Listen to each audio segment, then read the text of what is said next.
Comienza tu programa Ni Una Menos, un espacio abierto a denunciar, orientar y conocer diversas situaciones en contra de la mujer y los derechos humanos en general.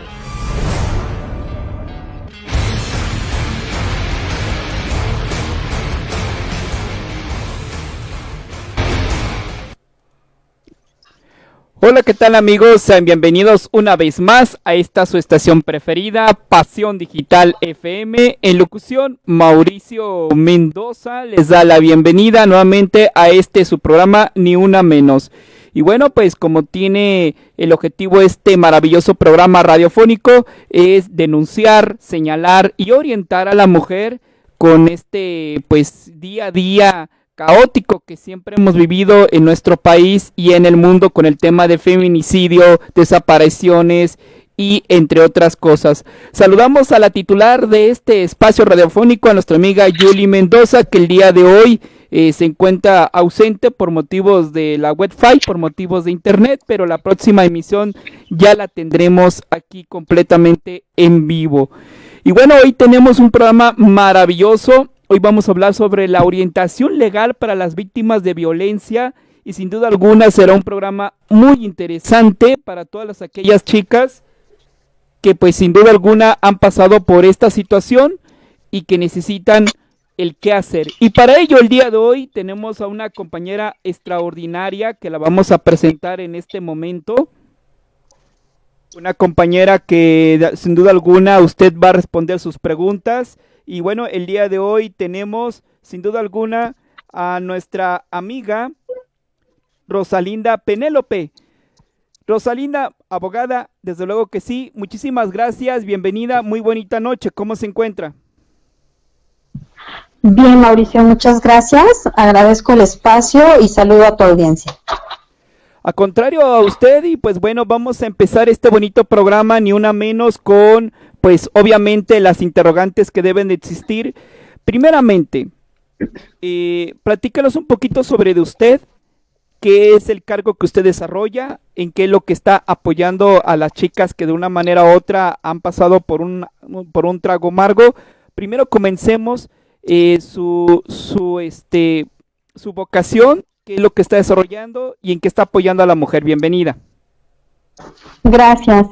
Pues mi nombre es Rosalinda Pimentel, todo el mundo me conoce así, o cuando menos quien ha sido víctima de la violencia en algún momento ha escuchado mi nombre. ¿A qué me dedico? Me dedico a la defensa de los derechos humanos, primordialmente de las mujeres, de las jóvenes, pero también de personas que sufren discriminación o han sido vulneradas en sus derechos y que pertenecen a estas, ¿cómo le llama el sistema? Minorías, que no son minorías al final del día, de la comunidad LGBTI, la comunidad indígena, la comunidad migrante, etcétera. Y cuando empezamos a atender temas de violencia de género, primordialmente en mi caso contra las mujeres, siempre nos vamos a ver en otros espacios, como es el tema de migración, y también vemos que las mujeres viven muchos más factores de violencia que los hombres que están migrando por este país o que migran a otros países. Y también las mujeres trans, por ejemplo, son quienes viven más violencia. Las mujeres lesbianas, por su propia condición de ser mujeres, pero también el lesbianismo les suma mayores problemáticas de violencia. Y pues llevo ya muchos años, más de 20, atendiendo a víctimas de violencia de género, contra las mujeres, y también he trabajado en algunos avances legislativos, entre ellos la interrupción legal del embarazo en la Ciudad de México, la ley de acceso en varios estados de la República, la ley contra la discriminación, la ley Olimpia últimamente, entre otros esfuerzos que he trabajado en la Ciudad de México y otros estados de la República. Y tenemos una organización social que se llama Mujeres en Resistencia Alternativa, en donde buscamos que las mujeres reciban una atención de calidad, con calidez y con eficiencia y eficacia. Y nuestro Nuestro fin es que todas las mujeres tengan unos recursos para solicitar una asesoría legal, puedan acceder a ella de una manera rápida y eficiente, y sobre todo ayudarlas a vincularla con las autoridades, o incluso muchas veces defenderlas de las autoridades que cometen delitos por omisión o que generan violencia contra de ellas. Pues abogada, vamos abogada, vamos a empezar a platicar. Son muchos los temas, creo que no nos va a alcanzar este programa, pero vamos a tratar de alguna manera pues complementarlos, ¿no? Primeramente, la mujer que es inmigrante, la mujer que tanto sale de nuestro país como la que ingresa, que no es mexicana, el problema de los inmigrantes, ¿cuáles son las problemáticas que se encuentra la mujer en la vía legal y cuál es la sugerencia que usted puede orientarles para que puedan asesorarse aquí en nuestro país? Yo sé que los temas van a ser muchos, yo sé que va a ser muy amplio, o sea, es imposible en un programa, pero por lo menos una pincelada de cada uno de ellos para entender la magnitud de los problemas que tiene la mujer aquí en México y en el mundo, abogada. Claro, si hablamos de que México es uno de los países más violentos para ser mujer, siendo ciudadana mexicana, cuando somos ciudadanas de otro país que venimos a México, nos encontramos con miles de obstáculos para poder tener acceso a la justicia. Cuando fuimos víctimas ya de un delito, justo nuestra condición de legales o ilegales nos genera una problemática severa.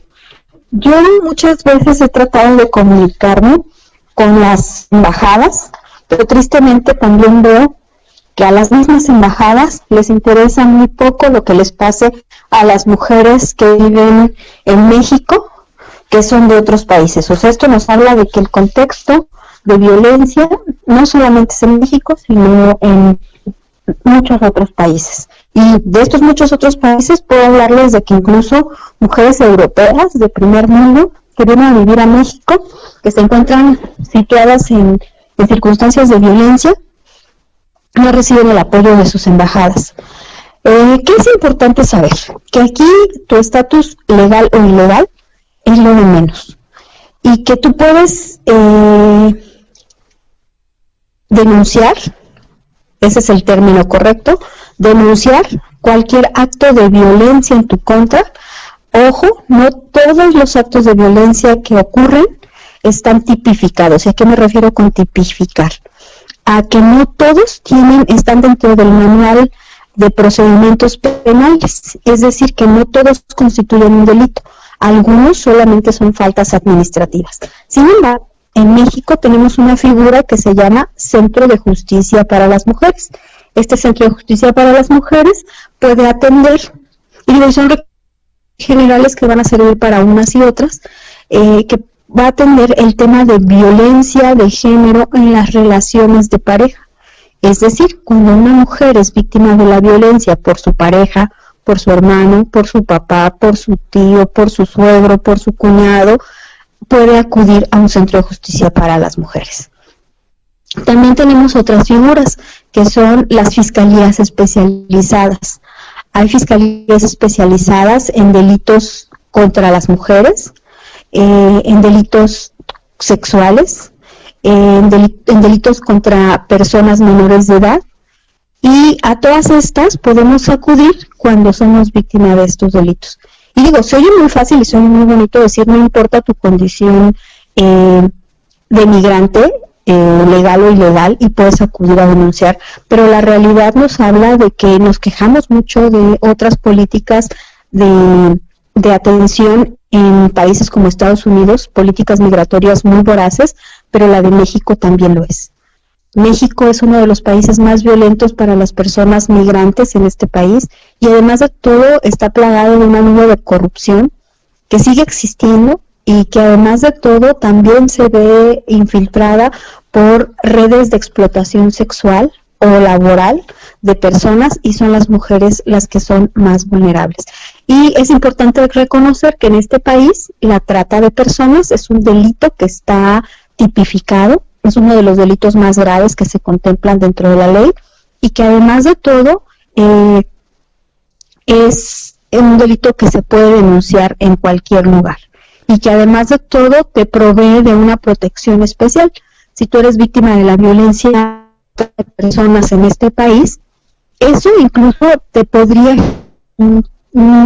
una protección que se llama asilo político o protección a las víctimas.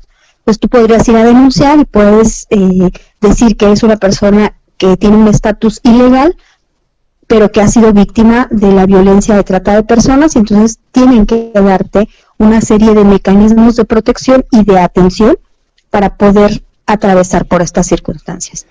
Y pues son lo más grave que puede vivir una mujer migrante. Ok, abogada, nuestra amiga Sandra dice: muy buenas noches, todos los días es el programa, no son los martes, compañera, aquí estamos los martes a las 9 de la noche con Yoli Mendoza y su servidor Mauricio Mendoza. Abogada, ahora platíquenos un poquito sobre las chicas que son transgénero, que son trans, que también les envuelve una muy particular situación de problemáticas que las envuelve simplemente para el tema de la salud, ya ni siquiera digamos lo jurídico, sino que no estamos preparados todavía para poder atender adecuadamente con los derechos humanos que se merecen, sus derechos a este sector de la sociedad, abogada. En este contexto, en este sector de la sociedad, ¿qué problemáticas se encuentran recurrentemente y qué podrían hacer legalmente si sufren de alguna anomalía? Bueno, lo que yo más he observado, y lo he observado sobre todo últimamente muy de boga y lamentablemente, sobre todo en las redes sociales, es el tema de la discriminación. Se les discrimina porque pues los hombres, ellas son mujeres que han transformado su cuerpo, que han transitado, que han generado una identidad genérica, que es un derecho humano establecido en México, y que cualquiera que genere un acto de discriminación, de odio, de violencia contra ellas, está cometiendo un delito, porque la discriminación en México es un delito. Y existen instituciones como la COPRED, la CONAPRED, que tienen como fin justo erradicar los ejercicios de violencia, y ellas se pueden acercar. No es necesario que las golpeen, no es necesario que las lastimen, no es necesario que les disparen para ejercer violencia. El solo hecho de discriminarlas, de señalarlas, de burlarse de ellas, es un acto de discriminación grave que tiene que ser sancionado, y que ellas pueden buscar la sanción en un ministerio público, en un juez cívico, y en estas instancias que se llaman COPRED o CONAPRED, en donde también incluso podemos denunciar, incluso las propias comisiones de derechos humanos estatales y federal, en donde podemos buscar también la atención cuando nuestros derechos humanos han sido vulnerados. Ahí podemos denunciar, por ejemplo, actos de discriminación y violencia, pero también, por ejemplo, una de las problemáticas más graves, bien lo decías, el tema de la salud. Recordemos que la salud es un derecho, y que también el que se nos sea negada, por ejemplo, los medicamentos, el que se nos sea negada la atención, también es un acto de violencia que también está tipificado y que también se puede denunciar y puede ser denunciada en la CONAMED, en la CONAPRED o en la Comisión Estatal o Federal de Derechos Humanos. En efecto, no es el único lugar. Tenemos otro tema que es la violencia institucional. En la violencia institucional hacia las personas trans es muchas veces negarles el derecho a la identidad. Si ellas asumen que son mujeres y nadie tiene ningún derecho a cuestionarlo, y sus documentos probatorios, sus documentos de identidad como la INE, es un derecho que se ha cambiado con el nombre que ellas han escogido, y además tiene que tener las características que ellas determinen. Y por ejemplo, ¿no? Ahora que vienen los comicios, muchas veces les niegan el derecho al voto porque ese día no se maquillaron, por ejemplo, ¿no? Entonces, esto también son actos de violencia y también pueden ser denunciados. Otro de los temas que sufren dentro de las violencias institucionales es que justo a veces cuando esta persona se llamaba Carlos Morales, tenía un doctorado en ciencias, pero cuando se llama Gloria Morales, ya no tiene ese mismo doctorado en ciencias porque no le revalidan estos estudios, pero el conocimiento lo tiene. El haber cambiado de tener un pene a tener una vulva no cambia en nada la adquisición de estos saberes, de estos conocimientos, y el ejercicio tendría que ser también en esa dinámica. Sin embargo, no es así. Vivimos en un país que es muy, muy discriminador y que obviamente les deja acotadas a estas mujeres y discriminativamente y violentamente les dicen prostitutas y peluqueras. Lo que la gente que dice esto no se da cuenta es que muchas veces es la única opción laboral, porque estas personas con pene o con vagina lo que necesitan es comer. Y precisamente por eso ejercen estos oficios, que son lo que muchas de ellas se han dado herramientas entre ellas para poder sobrevivir. Abogada, y de ahí también, sí. Perdón, abogada, en ese puntito se me hizo bien interesante. Digamos que una compañera se titula como José X o José N y después se llama Gloria N. Las instituciones en las cuales se recibió su documentación académica, ¿tiene ella el derecho de hacer ese cambio de nombre y que se lo puedan otorgar? Se me hace ese un buen punto que platicarlo. En esencia, sí. En la práctica es tan complicado que les puede llevar décadas el hacer esos cambios en su documentación académica, porque es ahí donde tenemos una brecha de desigualdad muy grande, en donde muchas instituciones, y hablo de casi todas, les ponen todas las trabas posibles para que no puedan acceder a sus documentos oficiales, como con el cambio de identidad. Y esto es un acto total y absolutamente de violencia, de discriminación, y además de todo es un daño permanente a esta persona, porque le impiden el ejercicio, que el trabajo también es un derecho humano y que también debería de ser respetada la decisión de trabajar en cualquier cosa que sea lícita, porque así lo establece la legislación de este país, la propia Constitución, y el principio de convencionalidad de los acuerdos internacionales que se han hecho en materia de derechos humanos, que hoy tienen la misma validez que la propia Constitución política mexicana. Sin embargo, les hacen dar vueltas y vueltas y bueno, casi que les piden que vayan acompañados con un adulto mayor de 120 años para que les puedan hacer la revalidación de su cédula profesional, por ejemplo, ¿no? Entonces, a veces les dan, por ejemplo, el título, pero para darles la cédula se tardan otros 5, 7 años, y justo es una brecha que se tiene que acotar de manera protocolaria, y se tiene, este tema es bien importante en muchos temas, porque, por ejemplo, hay muchas leyes que innovan, que tienen como fin el prevenir la violencia o la discriminación, pero en el ejercicio no funcionan así, y no funcionan así porque justamente se hizo una ley muy buena, una ley muy bonita, pero no se cuidó la legislación secundaria, que es el propio ejercicio de esta misma legislación que hicieron. Entonces, realmente podrían irse con la COPRED, con la CONAPRED. Yo conozco casos en donde han ido a buscar y a tocar todas las puertas posibles, y sin embargo es tan desgastante que prefieren abandonar la búsqueda de esta revalidación de documentos oficiales, porque definitivamente ya no les queda ni energía ni recursos económicos, porque también el estar yendo a la universidad todos los días o todo el tiempo nos mina la posibilidad de trabajar, pero también nos mina los recursos económicos. Y si a esto le sumamos que estamos ganando muy poco por una labor que estamos desempeñando que apenas nos alcanza para subsistir, pues obviamente esto es otra brecha de desigualdad que hay que brincar, y que además de todo nos impide justo acceder a la justicia y acceder a este tipo de estrategias, ¿verdad? Solo aquellas personas que tienen todos los recursos económicos, que tienen acceso a pagar un abogado o abogada, podrán acceder a este tipo de acciones para poder revalidar sus documentos. Y es muy lamentable. Sí, abogada, en el caso de las lesbianas, compañeras lesbianas, aunque sus condiciones son parecidas, en otras son diferentes, pero también ahí encontramos varios hoyos o huecos referente al apoyo legal que ellas también puedan ofrecer y que también son víctimas de pues diversas situaciones, ¿no, abogada? Por supuesto.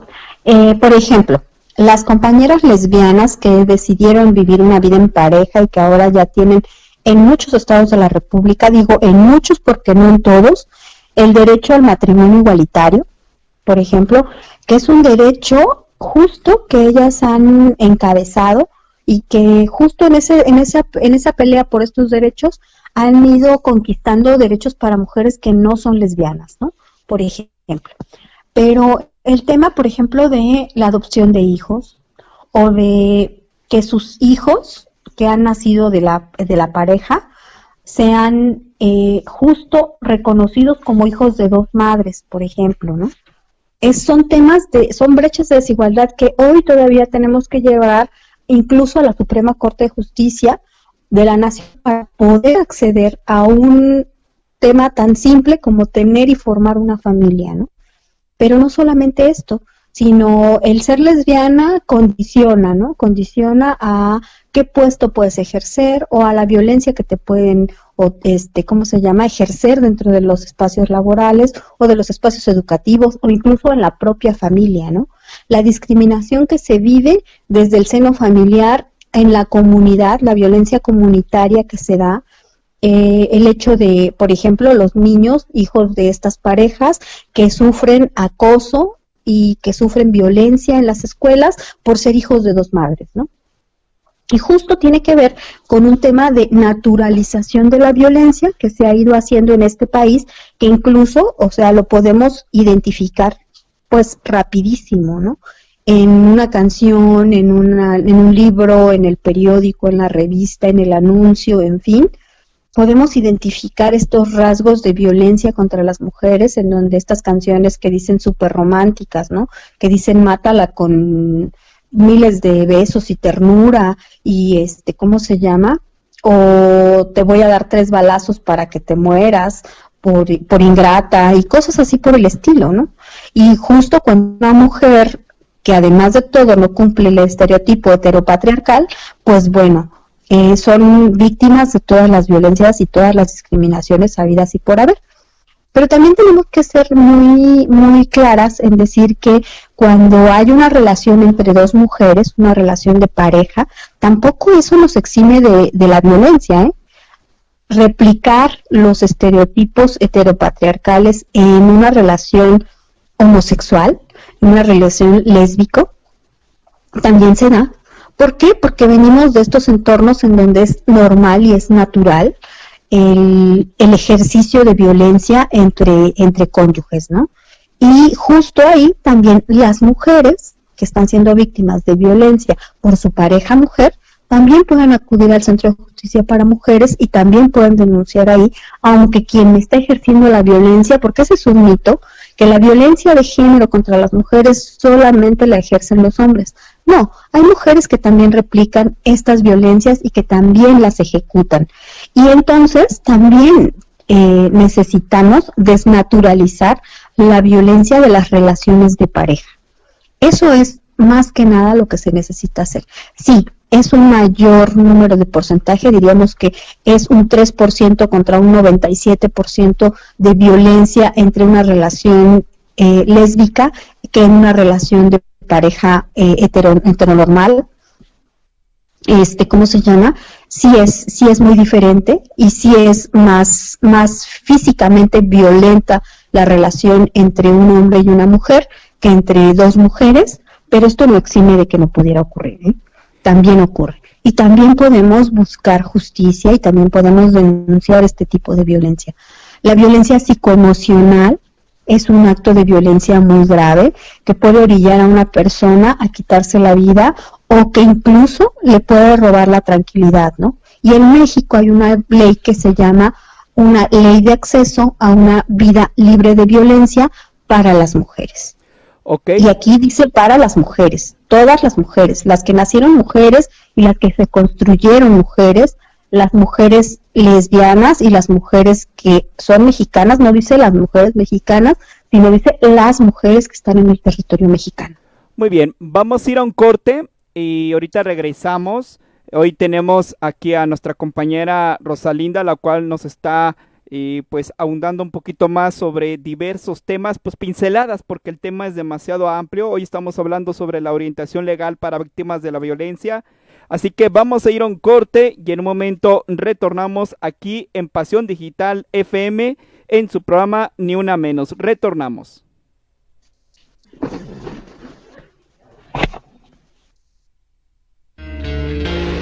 Ni una menos. Regresamos.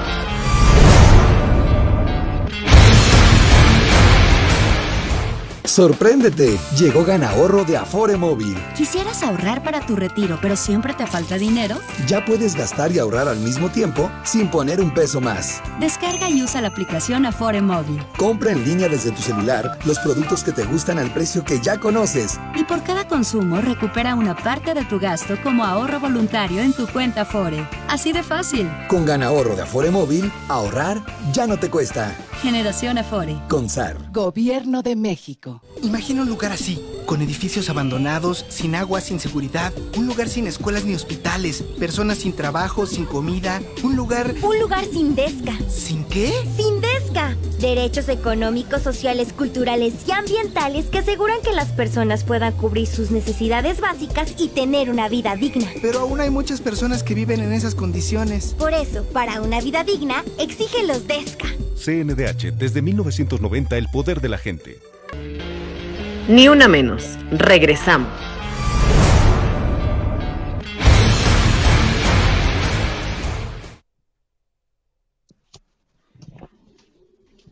Y bueno, pues ya regresamos completamente en vivo en su programa Ni Una Menos. Estamos transmitiendo a través de Pasión Digital FM. El día de hoy tenemos a nuestra compañera, la abogada Rosalinda, la cual hoy está aquí con nosotros, pues ampliando un poquito sobre diversos temas. Hoy vamos a estar hablando sobre la orientación legal para víctimas de la violencia. Son muchos los temas, hoy solamente vamos a dar una pincelada a cada uno de ellos, porque la verdad sí son distintas las coyunturas que se tienen en esta sociedad, y más en esta como la mexicana, en la cual pues se necesita una orientación tanto psicológica como legal. Abogada, muchísimas gracias nuevamente por estar aquí con nosotros, aquí en Ni Una Menos. Y pues bueno, vamos a entrarle ahora al tema, si me lo permite, compañera, las mujeres en casa, que es un recurrente que muchas veces nosotros nos llegan aquí mensajes. Mujeres que son maltratadas psicológicamente, físicamente por su pareja, y que muchas veces no encuentran la vía legal adecuada, o bien si van a la vía legal es un calvario, hay que decirlo así, en este país, para que de alguna forma pues le hagan caso y de alguna forma reciba apoyo. Bienvenida y adelante. Gracias. Pues justo, es un calvario, es una situación altamente violenta, la que encontramos en la gran mayoría, desafortunadamente tenemos que decirlo, en la gran mayoría de los ministerios públicos. Cuando una mujer vive violencia en la relación de pareja, lo primero que vive esta mujer es mucha vergüenza. Mucha vergüenza por estar viviendo violencia. No quien le está ejerciendo violencia, él no siente vergüenza, pero ella sí. Pero cuando llegan y se atreven a denunciar, que esto, además de todo, tenemos que decirlo muy claro, lo hacen ya cuando ven en vida, cuando su integridad ha sido trastocada, o incluso ya están viendo en riesgo la integridad de sus hijos o de sus familiares como padres, hermanos, etcétera. es cuando una mujer se atreve a denunciar, porque la gran mayoría de ellas están naturalizadas en la violencia y creen que deben soportar lo que está sucediendo. Y no, ninguna mujer debe soportar a alguien que les está ejerciendo violencia. Pero justo se ha naturalizado que pues las mujeres que se casan con un hombre que es alcohólico tiene que cambiar. O la mujer que se casó con un drogadicto o decidió vivir con él, tiene que cambiarlo o se tiene que aguantar a toda la violencia que viva. No, definitivamente el ser su pareja no les da ningún derecho y podemos, como ya decía yo, acudir a esta figura del Centro de Justicia para las Mujeres, a las casas de justicia municipales, a las fiscalías especializadas en materia de violencia familiar o a cualquier ministerio público. Ojo aquí, cualquier ministerio público del fuero común tiene la obligación, ojo, la obligación, no nos están haciendo ningún favor y tampoco son ellos quienes van a determinar si en efecto hay algo que juzgar o no. Tengo casos en donde una mujer llegó con el brazo roto y aún así lo que le dicen es regrésate a tu casa, aprende a calentarlas bien las tortillas, aprende a hacer una buena sopa para que no te vuelvan a pegar, ¿no? O llegan terriblemente golpeadas y lo que reciben del médico legista o del hospital en donde las están atendiendo, del propio Ministerio Público, es ¿qué hiciste para que te golpearan así? No hizo nada. Simple y sencillamente vive con un ente violento que le está ejerciendo violencia. Y la obligación del médico es denunciar que tiene una víctima de violencia de género y llamar al Ministerio Público para que asiente una acta en la cual queden establecidos los hechos que dieron con que esa mujer tuviera que llegar al hospital. Del Ministerio Público integrar una carpeta de investigación sin preguntarle qué hizo para que la golpearan. Porque justo esta sola pregunta es un acto de revictimización y de criminalización de las víctimas, que inhibe a las víctimas a denunciar. Y si de esto hablamos, cuando es una violencia física, cuando es una violencia sexual, 10 veces más. Porque lo primero que le preguntan es cómo iba vestida, qué hacía a esas horas fuera de su casa, como si estar fuera de la casa fuera un delito, o incluso si fue su pareja quien las violó, porque, ojo, el vivir con alguien en pareja no es un permiso irrestricto para el uso de tu cuerpo sin tu consentimiento. Las relaciones sexuales tienen que ser consensuadas, es decir, yo tengo que querer hacerlo, porque de lo contrario se llama violación, acoso o abuso sexual, dependiendo de las circunstancias. Pero justo todo esto lo puedo llegar y denunciar ante un ministerio público. ¿Es más eficiente ir a un centro de justicia para mujeres? Sí, porque ahí podemos tener acceso a otros servicios, pero no es necesario que vaya a ir al centro de justicia para mujeres. Cualquier ministerio público del fuero común puede integrar la carpeta y debe integrar la carpeta de investigación. Así nos digan, pero pues si no te hizo nada, porque a veces no llevamos un golpe, o lo que nos dieron fue un par de cachetadas que no van a dejar una lesión, pero eso es un acto de violencia, y eso tiene que quedar integrado en una carpeta de investigación, ¿sí? Cuando menos tiene que quedar como antecedente. O el hecho de que me estén diciendo gorda, tonta, estúpida, no sirves para nada, eso es un acto de violencia psicoemocional que va lacerando la calidad de vida de las personas y también tiene que quedar asentado en una carpeta de investigación, aunque el Ministerio Público considere que no. Es un derecho que tenemos, el derecho a la denuncia. Nosotros podemos ir y denunciar. Cuando yo sufrí una lesión que tiene más de 15 días para sanar, es decir, me rompieron un brazo, me lastimaron el ojo y me dejaron una cicatriz que va a quedar permanente. Ojo, toda herida que se genere en la cara tiene una doble tipicidad, es decir, se duplica la sanción por el hecho de ser el rostro, por ser algo que es total y absolutamente visible. Y tengo un año con lesiones que tardan más de 15 días en sanar para denunciar esta violencia. Las lesiones que no tienen más de 15 días para sanar, las puedo denunciar hasta 3 meses después sin ningún problema.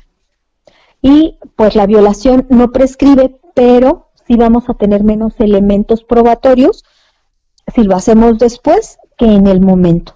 Y por ejemplo, si voy a denunciar una violación, lo que hago es no me baño, no me aseo, no me cambio de ropa, me voy al Ministerio Público. Lo ideal sería una agencia especializada en delitos sexuales, porque ahí van a tener los elementos para hacer una serie de test, una serie de peritajes sobre el cuerpo de la persona, de la mujer, para poder dar elementos para la carpeta de investigación. Pero si voy mañana o si voy después de que me bañé, también puedo ir y generar la denuncia. Eso va a restar evidencia, sí, por supuesto, pero tampoco significa que ya se perdió todo. Podemos ir y generar la denuncia. Ahora, nadie tiene por qué hacerme sentir mal, hacerme sentir incómoda. ¿Cuándo sé que es un acto de violencia? Cuando eso que está haciendo esa otra persona me hace sentir incómoda, me hace sentir tonta, me hace sentir absurda, me intimida o me genera algún tipo de daño o vergüenza. Si se siente como violencia es porque es violencia, ¿no? Si me hace sentir incómoda es porque es un acto de violencia. Y justo los ministerios públicos tienen la obligación de iniciar la carpeta de investigación y turnar a las áreas correspondientes. Es decir, a alguien que llegó a un ministerio público, que no es un juzgado cívico, que no es una agencia especializada en delitos sexuales, tiene la obligación de iniciar la carpeta de investigación y después turnarla a Centro de Justicia para Mujeres o a Fiscalía de Delitos Sexuales, dependiendo sea el caso. Ahora, las mujeres que están viviendo violencia tienen la opción de pedir una orden de restricción. Algo que es bien importante es que muchos ministerios públicos, muchos servidores, jueces de control, etcétera, incluso el personal que está a la puerta de la entrada, ¿no? El policía que está a la puerta de la entrada nos dice, ¿lo va a denunciar? ¿Está segura? Porque se va a ir preso, señora, y al rato, ¿cómo les va a explicar usted a sus hijos que usted metió a la cárcel a su papá? No lo metiste tú a la cárcel. Se va a ir a la cárcel por las acciones que él está generando, porque él está ejerciendo actos de violencia y por sus acciones se va a ir a la cárcel. ¿Y cómo le vas a explicar a tu hijo? Le vas a explicar que su papá era una persona violenta, que cometió un delito y que por ese delito está preso. Tú no le estás quitando nada a nadie al defender tus derechos. Tú tienes el derecho a vivir una vida libre de violencia en este país y para eso hay leyes que deben protegerte. Ahora, nadie puede decirte qué puedes utilizar como prueba o no. Tú puedes llevar todas las pruebas que tienes. Si tienes una grabación, puedes pedir las grabaciones de la cámara que está en la calle de tu casa, que pudieran dar fe de que el señor te golpeó en la puerta de tu casa o que te aventó a la calle sin ropa o cualquier otro acto de violencia que estuviera cometiendo en tu contra. Puedes pedir esas grabaciones, puedes tener las grabaciones de tus vecinos, de alguien que tenga circuito de grabación, o puedes incluso llevar testimonios de otras personas. Puedes ofertar, por ejemplo, tu ropa que está rasgada o que tiene muestras de semen cuando fuiste violada, etcétera, y el Ministerio Público no se puede negar a recibirlas. El juez de control determinará si son o no procedentes, pero el Ministerio Público tiene la obligación de recibirlas y de poner en la declaración, en tu denuncia, tus palabras. Si te golpeó en la cara, lo que tienes que decir, con el puño cerrado me golpeó en la cara a la altura de mi ojo y por eso tengo el ojo cerrado. Y no puedes decir, y me violentó, no. Porque violentó puede ser que me dijo fea a que me rompió un brazo. Tus palabras textuales tienen que estar plasmadas en tu denuncia. Y esa es la obligación del Ministerio Público. Esa es la obligación de quien está integrando la carpeta de investigación. Y si no están tus palabras, tiene la obligación de hacerlo nuevamente hasta que sean tus palabras textuales. Él no puede cambiar los términos no puede decir algo diferente a lo que tú estás diciendo, porque entonces no es tu declaración, es algo totalmente diferente. ¿Qué te recomiendo? Hacer un escrito, puede ser a mano, en donde tú ordenes en orden cronológico, es decir, eran las 7:20 cuando el señor llegó a mi casa, que está ubicada en la colonia Loma Linda, en la calle Flores, número 25. Entró a la sala de mi casa, ahí se alteró muchísimo, me dijo cosas como que soy una puta, etcétera, etcétera, etcétera, tienes que repetir esas palabras, y me golpeó con el puño cerrado en la puerta. Acto seguido yo intenté huir, me cerró la puerta y me lastimó el dedo. Y obviamente vas mostrando en orden cronológico de cómo fueron los hechos. ¿Para qué? Para darles elementos al Ministerio Público. ¿Perdón? Sí, ok.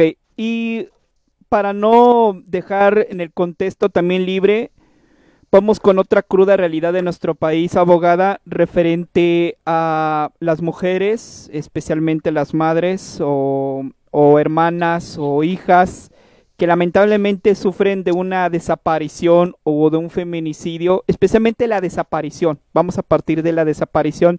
¿Qué hacer en este contexto? ¿Qué problemáticas se van a encontrar?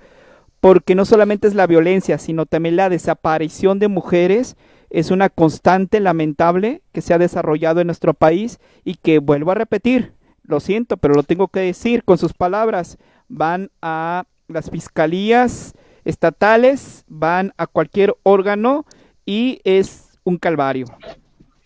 Por supuesto. Cuando hay una persona desaparecida, lo que es más recomendable es llamar a Locatel de primera instancia. ¿Cuándo voy a Locatel? ¿Cuándo voy a la agencia especializada en desaparición forzada de personas? Cuando yo no logro localizar a una persona por más de una hora, inmediatamente me voy para una fiscalía y en el camino, ahora con los teléfonos celulares, puedo llamar en el Inter a Locatel para pedir información. ¿Por qué llamar a Locatel? Porque Locatel va a tener información de si hay una persona con las características de la persona que estoy denunciando su desaparición.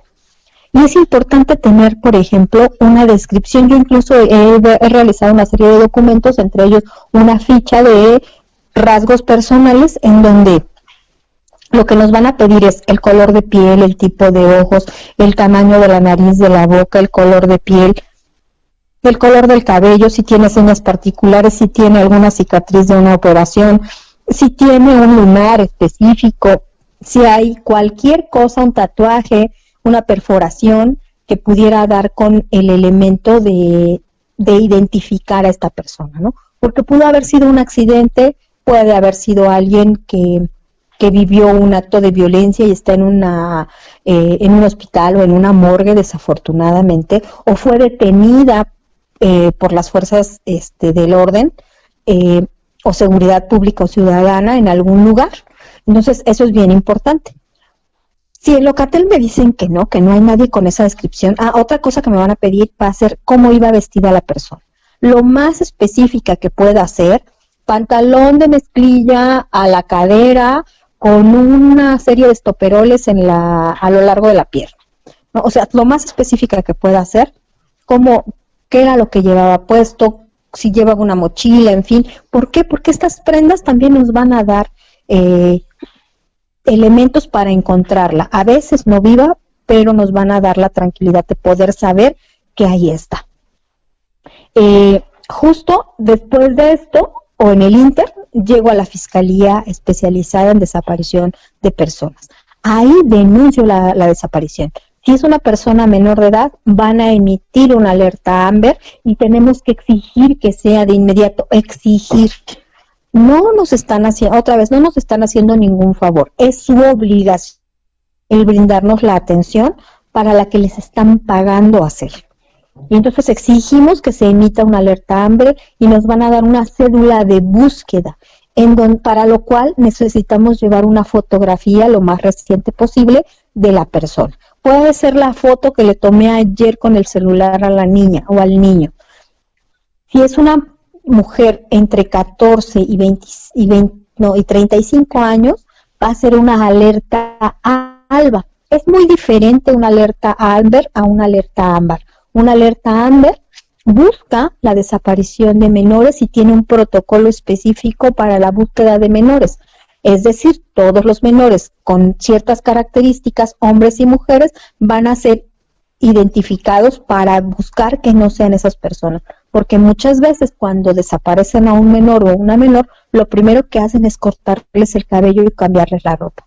Y entonces, por eso es importante algunos protocolos que se siguen en la alerta Amber.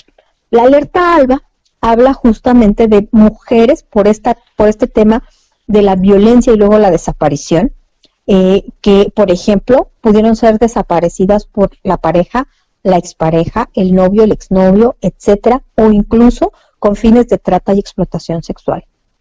Las búsquedas tienen que ser diferentes y los rastreos, el análisis de contexto tiene que ser diferente.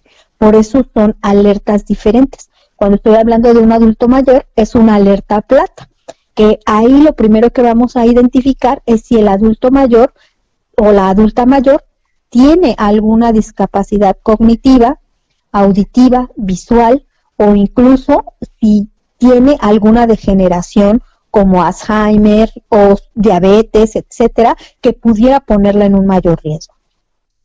Y también el protocolo de búsqueda es diferente. Entonces, lo que hago es llegar a la agencia e iniciar la denuncia por la desaparición de una persona. Nada de que espérame 72 horas o ven mañana, no. Pasa una hora o dos que no la encuentro, porque las primeras horas son las más importantes para la localización con vida de una persona, inmediatamente. Y exijo que se inicie la carpeta de investigación. Después de esto, localizo a la comisión de búsqueda, ya sea local o federal. No son tan eficientes, es verdad, como todo en este país, como todas las instituciones en este país, no son tan eficientes. Sin embargo, tienen la obligación y tienen competencias diferentes que una fiscalía. Una fiscalía es regional y tiene la obligación de actuar en una demarcación en específica. Muchas veces es en un estado, por ejemplo, la Ciudad de México o el estado de Tamaulipas, en fin, ¿no? Y la comisión de búsqueda tiene la obligación de trascender estas limitaciones físicas, geográficas o políticas, y tiene la obligación de hacer una búsqueda más expansiva y además de lanzar boletines hacia todas las agencias especializadas en búsqueda y localización de personas ausentes o desaparecidas. Que ojo, eso de persona ausente debe de desaparecer. Es una brecha legislativa que debe de desaparecer porque justo en esa se allanan muchos ministerios públicos para no iniciar la carpeta de investigación. Ok, abogada, estamos llegando ya a la parte final. Como yo lo había supuesto, pues los temas son muy amplios y obviamente con esta primera pincelada de información, pues nuestro público ya debe tener un panorama más o menos sobrio sobre lo que hay que hacer en determinadas funciones, porque también nos falta esa cultura de saber qué realizar jurídicamente o qué instancias tenemos que orientarnos a la primera de voz cuando sucede algo. Pero antes de finalizar este programa, y esperemos que no sea la última vez que esté aquí con nosotros, un último comentario sobre pues estos diversos temas y pues de alguna manera si tiene algunas redes sociales, algún Facebook donde la puedan localizar, donde pueda dar asesoría, consulta, algún asesoramiento para alguien que realmente lo necesite. Bueno, sí tenemos redes sociales, nos pueden localizar como Sororas, @Sororas, nos pueden localizar en Facebook, en Twitter, y ahí van a localizar nuestros números también, porque somos una red de abogadas feministas que brindamos atención. También en Mujeres en Resistencia Alternativa, o en el Facebook personal, que es Rosalinda Penélope Pimentel Bermúdez, o en la página y con el mismo nombre, o con la compañera Jenny Red, que así la localizan en redes sociales, que es parte de esta organización. Y algo que me gustaría hablar es que la cultura de la prevención tiene que ser algo importante. El feminicidio, el transfeminicidio, el feminicidio infantil se pueden prevenir. Se pueden prevenir cuando yo denuncio y exijo, pero también cuando yo acompaño y no criminalizo. Cuando yo veo en una mujer que está viviendo violencia a una víctima y no a una tonta o a una persona, dicen dejada o cosas así. La mujer que vive violencia no es culpable de la violencia que le están ejerciendo. El único culpable es quien le está ejerciendo violencia y las autoridades que no actúen en su defensa. Pero como sociedad también tenemos una responsabilidad, y es que si sé que mi vecina está viviendo violencia, puedo brindarle ayuda una y otra vez y no criminalizarla si no la quiere recibir a la primera vez. Llegar a un momento en el que ella tenga la confianza para hacerlo, porque muchas mujeres creen que merecen la violencia, porque desde pequeñas les enseñaron a recibirla y además de todo a abrazarla, porque se nos ha educado en la violencia. Hay dichos populares que dicen que si no te quiere no te pega, ¿no? Y lo reafirman nuestros padres cuando nos dan una nalgada y nos dicen te pego porque te quiero, ¿no? Y nos lo reafirman en la escuela cuando el niño que me jala las trenzas es porque me quiere, ¿no? Y no, la violencia no es lo mismo que el amor y la codependencia tampoco. Es importante denunciar y querernos, atendernos y sobre todo velar por nosotras mismas. Es un derecho que tenemos y no le estamos generando ninguna violencia a alguien cuando estamos denunciando sus hechos de violencia. La violencia y las consecuencias de sus actos son los que tienen que ejercer. Y pues yo nada más quisiera decirles que existe una ley de acceso a una vida libre de violencia, hay un documento de fácil lectura, les recomiendo que lo lean, les recomiendo que se informen, que conozcan qué es la violencia y puedan transitar hacia espacios de comunicación más amables, en donde no se eduque a los niños con la violencia, en donde no se eduque a las niñas con la violencia, en donde no se crea que las mujeres estamos al servicio de los demás y de las demás, porque vivir en una comunidad es justo eso. Y bien, pues con esto nos vamos a despedir. Muchísimas gracias a nuestra amiga y compañera, la abogada Rosalinda Penélope Pimentel, que el día de hoy la tuvimos aquí. Muchísimas gracias. Agradecemos enormemente a Yuli Mendoza, que también es la titular de este espacio, que debe estarnos escuchando. Muchísimas gracias. Y a usted por sintonizarnos aquí en este estación preferida, Pasión Digital FM, en Ni Una Menos. Mauricio Mendoza en locución se despide. Gracias, compañera. Gracias a usted. Vámonos. Adiós. Hasta la próxima. Vámonos. Este fue tu programa Ni Una Menos, donde creamos conciencia y aportamos un granito de arena cada día.